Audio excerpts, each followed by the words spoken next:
Olá, sejam muito bem-vindos a mais um vídeo aqui no meu canal. Eu sou o Rafael, o contador de histórias. Se você gosta de ouvir histórias de vida, relatos, aquele tipo de história que faz a gente ficar incrédulo como é o relato de hoje, histórias de traição, você está no canal certo, tá bom? Se você gosta desse tipo de conteúdo e ainda não é inscrito, eu te faço convite, aproveita, já se inscreve aqui no meu canal, ativa o sininho das notificações, curte esse vídeo e deixa um comentário me dizendo aí a tua opinião. No relato de hoje, a gente vai ler o relato de uma mulher, o nome dela é Carla, o nome foi trocado, e na realidade essa história não é dela diretamente, é da irmã, e é uma história, gente, que vai fazer a gente pensar assim, como é que pode uma pessoa ser tão ingênua e ser tão bondosa ao mesmo tempo, depois de ter sido enganada da forma como a Manuela, que é a irmã da Carla, foi. Mas muito interessante esse relato, e eu vou te fazer um convite para assistir. Então, sem mais enrolações, vamos lá à leitura de mais uma história. Eu preciso começar dizendo uma coisa. A minha irmã, Manuela, é uma das pessoas mais bondosas que eu já conheci na minha vida. E durante muito tempo, ela confundiu bondade com ingenuidade. Hoje, depois de tudo que aconteceu, eu entendo que a linha entre as duas coisas é mais tênue do que parece e que pessoas de má fé sabem exatamente como explorar essa linha. Minha família tem uma boa condição financeira, não vou entrar em detalhes sobre isso, mas é importante mencionar porque foi exatamente esse detalhe que colocou a Manuela na mira de alguém que sabia muito bem o que estava fazendo. Manuela conheceu o Mário, uma festa no interior de São Paulo, onde a gente cresceu. Ela tinha pouco mais de 20 anos, estava naquela fase da vida em que a gente acredita que o amor resolve tudo, que caráter se enxerga no olhar, que uma pessoa esforçada e simples é necessariamente uma pessoa boa. O Mário se apresentou exatamente assim: discreto, simples, trabalhador, o tipo de homem que não ostenta, que não se importa com dinheiro, que valoriza as coisas que realmente importam, as coisas simples da vida. Era o discurso perfeito para encantar uma moça criada com valores sólidos, que havia sido ensinada a não se importar com aparências e a enxergar o que estava por baixo da superfície. O namoro começou e desde o início foi à distância. Ele morava na capital, ela ficava no interior, eles se viam nos fins de semana, nas férias, nos feriados, e durante esses 3 anos de relacionamento, a Manuela foi construindo uma imagem do Mário que ela acreditava ser real. Tijolo por tijolo, visita por visita. Só que tinha uma coisa que foi ficando evidente bem cedo, e que a Manuela não soube enxergar pelo ângulo certo. O Mário nunca tinha dinheiro. Não era uma situação passageira, um momento difícil que a gente atravessa e supera. Era uma condição permanente, estrutural. Sempre havia uma conta atrasada, uma emergência, uma necessidade que aparecia na hora exata em que a Manuela estava presente.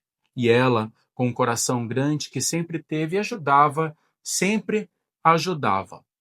No começo, desculpa, me perdi aqui, sempre ajudava, né? No começo, eram coisas pequenas, uma conta aqui, uma necessidade ali, mas com o tempo, a escala foi crescendo de uma forma que, olhando de fora, gritava por atenção.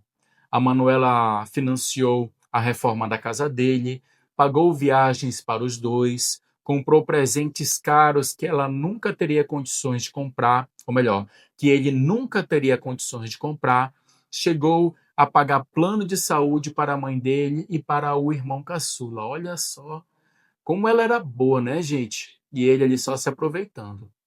Sim, ela pagou plano de saúde para a família do namorado.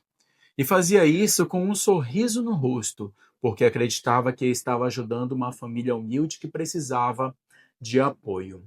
O Mário havia construído uma narrativa com muito cuidado. Eram pessoas boas, trabalhadoras, mas que a vida não havia tratado com gentileza. E a Manuela que havia crescido com abundância, sentia que era seu papel ajudar quem estava passando por dificuldades.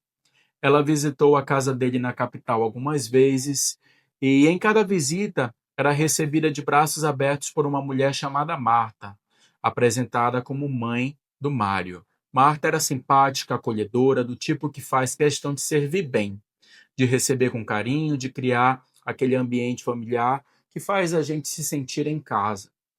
Havia também uma criança na casa, um menino de uns 5 anos, cheio de energia, que a Manuela foi apresentada como sendo o irmão caçula do Mário.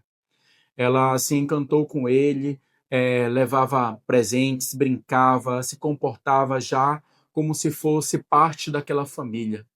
3 anos, por 3 anos, esse teatro foi mantido com consistência, com detalhes, com personagens que decoraram seus papéis e os executaram sem deixar escapar nenhuma brecha visível. A Manuela estava feliz, ela estava apaixonada, estava planejando um futuro com aquele homem. Foi quando meu pai decidiu que era hora de o relacionamento avançar.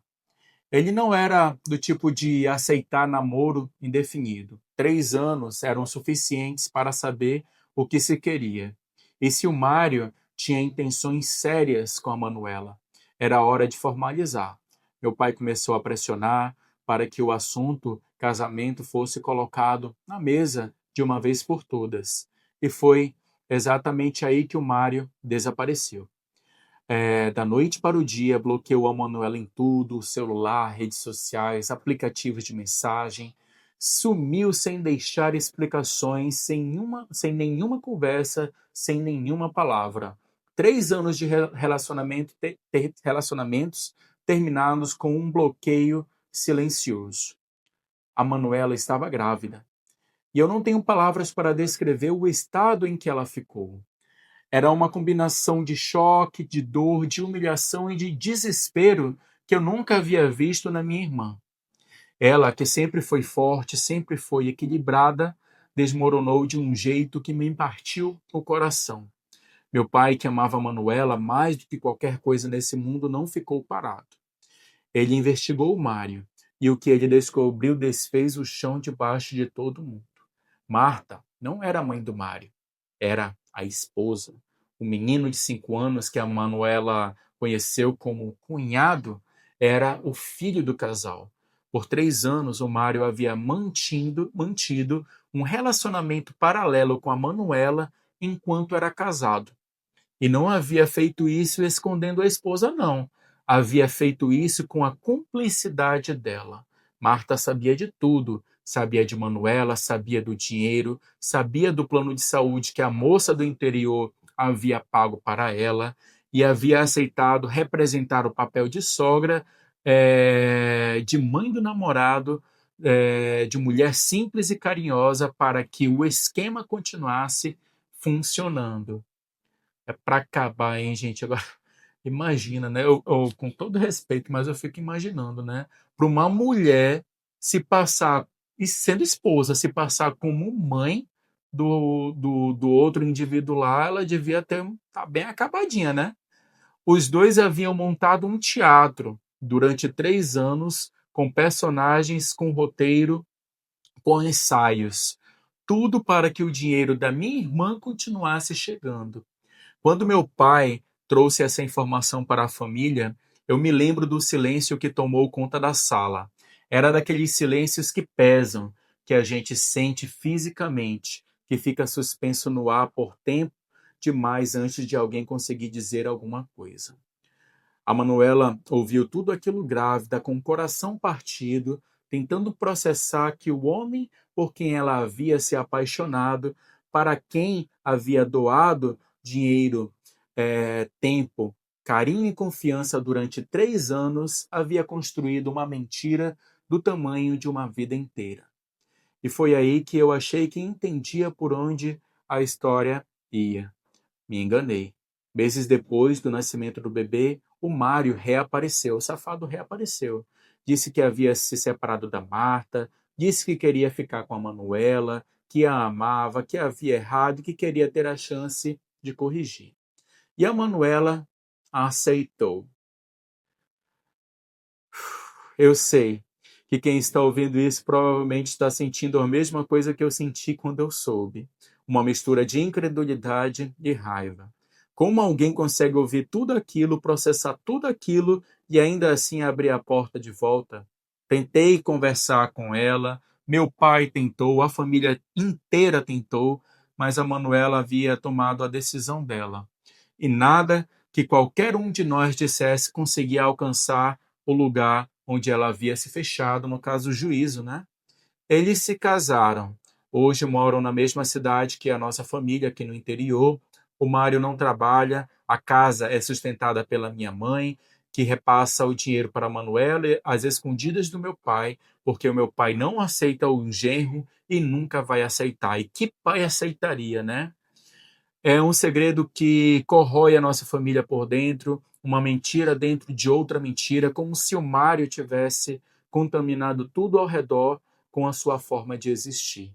O filho dele com a Marta, aquele menino que a Manuela conheceu, acreditando ser o cunhado, hoje mora com eles, é enteado da minha irmã agora. Uma criança que não tem culpa de nada, que está no meio de uma história que os adultos criaram e pela qual eu tenho todo o carinho do mundo, mas cuja presença diária é uma lembrança permanente de tudo o que foi feito.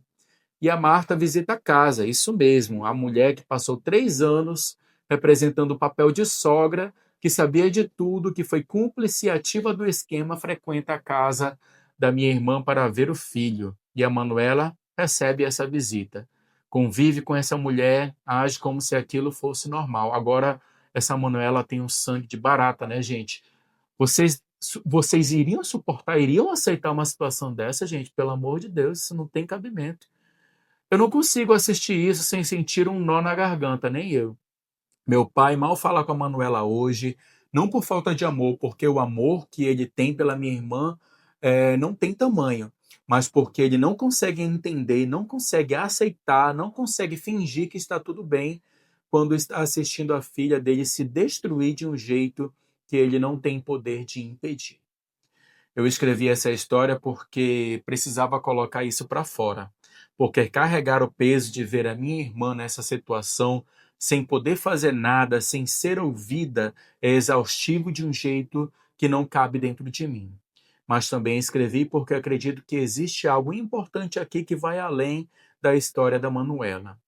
A minha irmã não é burra, nunca foi. É uma mulher inteligente, educada, com valores bonitos, mas ela cresceu num ambiente onde foi muito protegida, onde o amor da família chegava sem condições e sem limites, onde a bondade era sempre recompensada.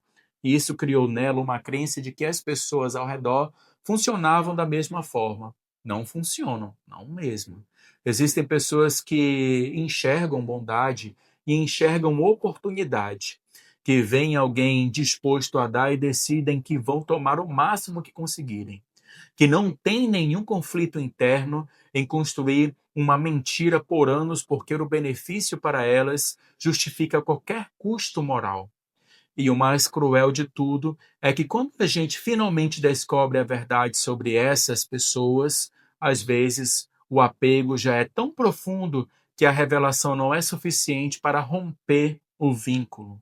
A dependência emocional pode ser mais forte do que a razão, mais forte do que a evidência, mais forte do que o amor das pessoas que estão do lado de fora querendo proteger.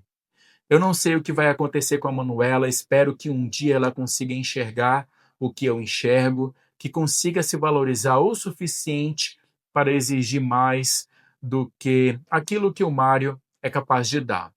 Que encontre dentro de si a força de sair de uma situação que foi construída sobre uma mentira do princípio ao fim. Enquanto isso, eu continuo sendo a irmã dela, continuo presente, continuo amando, mesmo quando dói, mesmo quando é difícil, mesmo quando eu não entendo. Porque é isso que a família faz. Mesmo quando não concorda, mesmo quando não aceita, mesmo quando está com o coração partido, a gente fica ao lado. Muito bem, gente, chegamos ao final do relato aqui da Carla, né, contando a história da sua irmã. Que relato emocionante, forte, né? E até difícil de acreditar que alguém tenha o sangue de barata ao ponto de aceitar, né, depois de ter sido enganado da forma como a Manuela foi, né, gente?